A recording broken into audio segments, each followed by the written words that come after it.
کہ پاکستان کا ٹرانسشپمنٹ کنٹینرز کو بندرگاہ سے باہر رکھنے کی اجازت دینے کا فیصلہ۔ چیئرمین KPT نے سما کو اہم فیصلوں کا احوال بتا دیا۔ انٹرویو میں کہا کہ پاکستانی بحری تجارت کو وار رسک سرچارج سے بچانے کے حوالے سے اہم ہدایات جاری ہوئی ہیں۔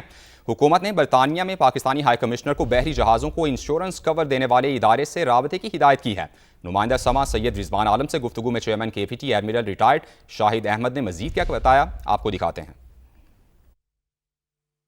چیئرمین صاحب، مشرق وسطیٰ کی صورتحال جس طرح سے ہم دیکھ رہے ہیں، اس کے بعد گورنمنٹ جو ہے اور کسٹم ہو گیا، KPT ہو گئے، تمام ادارے ہو گئے، یہ سڑ جوڑ کر بیٹھے ہیں کہ پاکستان کی درآمدات برآمدات کو کس طرح سے ہم نے کم سے کم جو ہے وہ نقصان پہ جو ہے ان کو پہنچے، ہماری درآمدات برآمدات بحال رہیں۔ اس کے لیے ہم کیا کوششیں کی جا رہی ہیں، اور جو چیزیں ہمارے سامنے آئی ہیں کہ ٹرمینلز فل ہو گئے ہیں اور کنجیشن ہے پورٹس کے اوپر، شپنگ لائنز بکنگ نہیں کر رہی، ان سب چیزوں کو لے کر آپ لوگ مسلسل جو ہے میٹنگز کر رہے ہیں، تو کیا آؤٹس کم ہے اس کا اور کیا اہم فیصلے لیے جا رہے ہیں؟ اس وقت آپ کو بیک گراؤنڈ میں بھی ایک شپ کھڑا نظر آ رہا ہوگا، اور الحمدللہ یہ انہی کوششوں کا نتیجہ ہے کہ AD پورٹ نے پہلی فیڈر سروس پاکستان سے الفجیرہ اور خرفقان کے لیے شروع کر دی ہے۔ یہ بہت بڑی نیوز ہے، بلکہ میں تو یہ کہنا چاہوں گا کہ سما کو یہ اعزاز حاصل ہے کہ وہ یہ نیوز بریک کر رہا ہے۔ ان حالات کو مد نظر رکھتے ہوئے یہ خصوصی فیڈر سروس چلائی گئی، کیونکہ بہت سارا ٹرانسشپمنٹ کا سامان بھی کراچی پورٹ پر اویلیبل ہے، اور جو ہمارا نارمل کارگو ہے ایکسپورٹ کا اور امپورٹ کا وہ بھی اویلیبل ہے۔ تو جو بزنس کمیونٹی کا سب سے بڑا کنسرن تھا کہ ان حالات میں ہمارا سامان پاکستانی پورٹ سے باہر کس طرح جائے گا، تو یہ اس کا بین ثبوت ہے کہ الحمدللہ تمام اداروں کی کوششوں سے اور AD پورٹ کی کوششوں سے یہ فیڈر سروس شروع ہو گئی ہے۔ یہ ہفتے میں 2 دفعہ جائے گی یہاں سے کراچی پورٹ سے، اور انشاءاللہ ہم کوئی کنجیشن پیدا نہیں ہونے دیں گے۔ اور ہم اس وقت دنیا کو جو مسئلہ اویلیبل ہے کہ کس طرح جو ان کا سامان، جو انٹرنیشنل کمیونٹی کا جو سامان اس وقت سی پہ ہے اور جن کو پورٹس اویلیبل نہیں ہو رہی، ان کو کسی پورٹس پہ جگہ دیجیے۔ تو ہم نے بڑا شروع میں انیشیٹو لیا، اور ہم نے جب یہ گلف کا معاملہ شروع ہوا تو ہم نے پہلے 48 گھنٹوں میں ہی پہلا جہاز KPT پہ ہم نے ٹرانسشپمنٹ کا ہینڈل کر لیا تھا۔ تو ہم جیسی نیشنز کے لیے مشکلیں ضرور آتی ہیں، لیکن اپرچونیٹیز بھی ہیں۔ یہ بہت بڑی اپرچونیٹی تھی ٹرانسشپمنٹ کی، اور اس میں میں بالکل آپ لوگوں کو بڑے یقین کے ساتھ کہہ سکتا ہوں کہ دنیا کی بہت ساری لائنز نے ہم سے کانٹیکٹ کیا کہ ہمارے ٹرانسشپمنٹ کا مال کراچی پورٹ پہ اور پورٹ قاسم پہ ہینڈل کریں، اور وہ ہم الحمدللہ کر رہے ہیں۔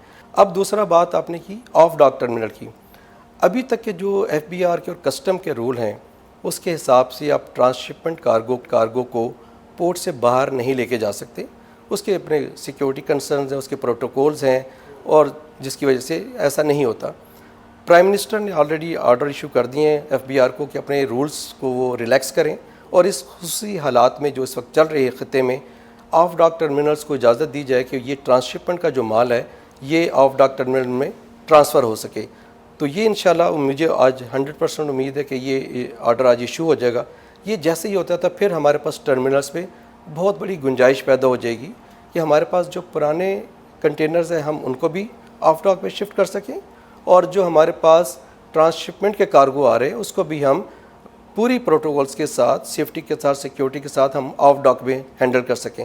تو ایک بہت بڑی کیپیسٹی کریٹ ہو جائے گی۔ میکسیمم میرا خیال ہے کہ 50,000 تک کی کیپیسٹی کریٹ ہو جانی چاہیے ایڈیشنل کنٹینرز کو ہینڈل کرنے کے لیے، اور یہ ایک بہت بڑی اپرچونیٹی ہوگی پاکستان کے لیے، بزنس کمیونٹی کے لیے اور انٹرنیشنل کمیونٹی کے لیے کہ وہ پاکستان کو، کراچی پورٹ کو ایز اے ٹرانسشپمنٹ ہب دیکھنا شروع کریں۔ ابھی اپروچ کر رہی ہے through UK high commissioner lights کو کہ ایٹ لیسٹ ان ریجنز میں جہاں پہ وار نہیں ہے وہ سرچارج پاکستانی شپنگ پہ یا پاکستانی کنٹینرز پہ وہ سرچارج نہ لگایا جائے۔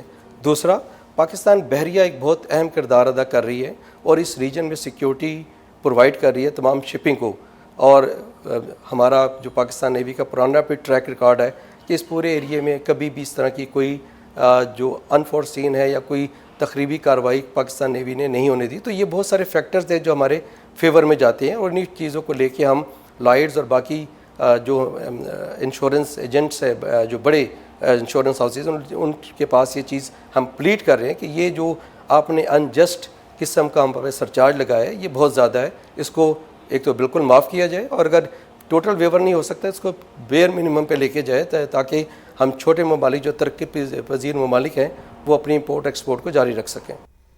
چیئرمین کے پی ٹی نے یہ سما سے ایکسکلوزیو گفتگو کی ہے جو آپ نے ملاحظہ کی ہے۔ ان کی جانب سے کہا گیا ہے کہ پاکستان نیوی خطے میں شپنگ لائنز کو سیکیورٹی فراہم کر رہی ہے۔ ایڈمرل ریٹائرڈ شاہد احمد نے کہا کہ پاکستان سے ہفتے میں 2 دن ٹرانس شپمنٹ کارگو کے جہازوں کی آمد و رفت ہوگی۔ وزیر اعظم نے ایف پی آر کو کنٹینرز کی پارکنگ کے لیے قوانین میں نرمی کی ہدایت کی ہے۔ جلد ہی ایف پی آر ایک SRO جاری کرے گا۔ ان کی جانب سے کہا گیا کہ پاکستان کے پاس آف ڈاک کارگو پارکنگ کی بہترین سہولیات موجود ہیں۔ چیئرمین کے پی ٹی کی جانب سے خصوصی انٹرویو میں یہ کہا گیا ہے کہ 50,000 کنٹینرز رکھنے کی گنجائش پیدا ہو جائے گی۔ گلف کی صورتحال میں پاکستان کے لیے سنہری موقع پیدا ہو گیا ہے۔ کراچی کی بندرگاہ پر ایک سال میں ٹرانس شپمنٹ کے 5 کارگو جہاز ہینڈل کیے گئے۔ ان کی جانب سے کہا گیا کہ گلف کی جنگ کے بعد بندرگاہ پر 10 دن میں ٹرانس شپمنٹ کے 5 کارگو جہاز ہینڈل کیے گئے۔ پاکستان سے بحری تجارت متاثر نہیں ہوئی۔ جہاں جنگ نہیں ہو رہی وہاں پاکستانی کنٹینرز پر وار رسک سرچارج ختم ہونا چاہیے۔ شاہد احمد کی جانب سے یہ خصوصی انٹرویو دیا گیا ہے سما نیوز کو، یہ ایکسکلوزیو ان کی گفتگو آپ نے ملاحظہ کی۔ ان کی جانب سے یہ کہا گیا کہ وزیر اعظم نے ایف پی آر کو کنٹینرز کی پارکنگ کے لیے قوانین میں نرمی کی ہدایت جاری کر دی ہے۔ جلد ہی ایف پی آر ایک SRO جاری کرے گا۔ پاکستان کے پاس آف ڈاک کارگو پارکنگ کی سہولت موجود ہے۔ پاکستان نے افغان وزارت دفاع کے بے بنیاد اور من گھڑت دعوے مسترد کر دیے ہیں۔ پاکستان نے افغان وزارت دفاع کے بے بنیاد اور من گھڑت دعوے مسترد کر دیے ہیں۔ افغان طالبان کی نام نہاد وزارت دفاع کا پاکستانی چوکی پر قبضے کا دعویٰ بے بنیاد ہے۔ وزارت اطلاعات کی جانب سے یہ کہا گیا ہے پاکستان نے افغان وزارت دفاع کے بے بنیاد اور من گھڑت دعوے مسترد کر دیے ہیں۔ افغان طالبان کی نام نہاد وزارت دفاع کا پاکستانی چوکی پر قبضے کا دعویٰ بالکل بے بنیاد ہے۔ وزارت اطلاعات کی جانب سے یہ کہا گیا ہے پاکستان کی جانب سے افغان وزارت دفاع کے بے بنیاد اور من گھڑت دعوے مسترد کر دیے گئے، جبکہ وزارت اطلاعات کی جانب سے یہ کہا گیا ہے کہ یہ تمام تر دعوے بے بنیاد ہیں۔ افغان طالبان کی جانب سے جو نقصانات کی باتیں کی گئی ہیں وہ بھی بے بنیاد ہیں۔ افغان طالبان کی نام نہاد وزارت دفاع کی جانب سے جو دعوے کیے گئے ہیں وہ بالکل بے بنیاد دعوے ہیں۔ اپڈیٹ کر رہے ہیں آپ کو، افغان طالبان کی جانب سے نقصانات سے متعلق دعوے بھی بے بنیاد قرار دے دیے گئے ہیں۔ وزارت اطلاعات کی جانب سے یہ کہا گیا ہے، جبکہ پاکستان کی جانب سے پاکستانی وزارت اطلاعات کی جانب سے یہ کہا گیا ہے کہ افغان طالبان کی جانب سے جو دعوے کیے جا رہے ہیں کہ پاکستانی چوکی پر کوئی قبضہ کیا گیا ہے وہ دعوے بھی بے بنیاد ہیں۔ وزارت اطلاعات کی جانب سے یہ بات سامنے آئی ہے۔ پاکستان نے افغان وزارت دفاع کے بے بنیاد اور من گھڑت دعوے مسترد کر دیے ہیں۔ افغان طالبان کی نام نہاد وزارت دفاع کا پاکستانی چوکی پر قبضے کا دعویٰ بھی بالکل بے بنیاد ہے۔ نمائندہ سما سمیرہ خان ہمارے ساتھ موجود ہیں، ان سے مزید تفصیلات لیں گے۔ سمیرہ بتائیے گا کیا تفصیلات ہیں اس سے متعلق؟ جی، وزارت اطلاعات نشریات نے بھی جاری کیا ہے اسٹیٹمنٹ کہ افغان طالبان کی نام نہاد جو انٹرم وزارت دفاع ہے ان کی جانب سے دعویٰ کہ انہوں نے کسی پوسٹ پر قبضہ کیا ہے پاکستان کی یا ہمیں نقصان پہنچایا ہے وہ ہمیشہ کی طرح جھوٹا، من گھڑت اور گمراہ کن ہے۔ بیان کے مطابق اس کا مقصد افغان عوام کے اندرونی رائے عامہ کو متاثر کرنا ہے جو خود ان حالات سے بہت حد تک متاثر ہو رہے ہیں۔ انہوں نے یہ بھی کہا کہ افغان طالبان اور ان کے ساتھ منسلک گروہ فتنہ الخوارج کو ہونے والے نقصانات اور ہلاکتوں کے بارے میں ہم اپڈیٹس جاری کر رہے ہیں اور جہاں ممکن ہو ویڈیوز اور تصاویر کے ثبوت بھی میڈیا کے ساتھ شیئر کیے جاتے ہیں تاکہ معلومات قابل تصدیق ہو۔ اور انہوں نے کہا کہ پاکستان کی جانب سے افغان طالبان کے زیر اثر علاقوں میں دہشت گردوں اور ان کے معاون ڈھانچوں کے خلاف ٹارگیٹڈ کارروائیاں جاری ہیں اور معتبر اور بروقت معلومات فراہم کی جا رہی ہے۔ طالبان کے ان دعووں کے حق میں کوئی قابل اعتماد یا تصدیق شدہ ثبوت موجود نہیں۔ یہ دعوے زیادہ تر دہشت گرد عناصر اور بھارتی سوشل میڈیا نیٹ ورکس کے ذریعے پھیلائے جاتے ہیں اور اکثر فیکٹ چیک کے بعد غلط ثابت ہوتے ہیں۔ تو یہ تمام تر تفصیلات بہت اہم ہے اور واقعی ایسا ہے کہ اگر آپ فیکٹ چیکنگ گروپس کے اندر خود جب بھارتی صحافی ہماری ویڈیوز اور تصاویر ڈالتے ہیں تو خاص طور پہ گروپ کی جانب سے ان کو تصدیق شدہ قرار دیا جاتا ہے کہ بالکل تصدیق شدہ معلومات ہیں جو کہ پاکستان کے ملٹری کی جانب سے شیئر کی جاتی ہیں اور سیکیورٹی ذرائع کی جانب سے شیئر کی جاتی ہیں۔ بالکل، سیکیورٹی ذرائع کی جانب سے جو تصدیق شدہ جو بات ہے وہ شیئر کی جاتی ہے۔ سمیرہ خان ہمیں اپڈیٹ کر رہی تھیں اور وزارت اطلاعات کی جانب سے یہ کہا گیا ہے کہ جو تمام تر دعوے افغان وزارت دفاع کی جانب سے کیے گئے ہیں بالکل بے بنیاد اور من گھڑت ہیں۔ افغان طالبان کے جھوٹے دعوے افغان عوام کو گمراہ کرنے کی کوشش ہیں۔ افغان طالبان فتنہ الخوارج کو ہونے والے نقصانات کی تفصیلات باقاعدگی سے جاری کی جا رہی ہیں، جبکہ وزارت اطلاعات کی جانب سے کہا گیا ہے کہ آپریشن غضب للحق سے متعلق ویڈیوز اور تصویری شواہد میڈیا کے ساتھ شیئر کیے جا رہے ہیں۔ دہشت گردوں کے خلاف کارروائیوں کی بروقت مصدقہ معلومات فراہم کی جا رہی ہیں۔ فیکٹ چیک کرنے پر ہمیشہ افغان رجیم کا جھوٹ بے نقاب ہو جاتا ہے۔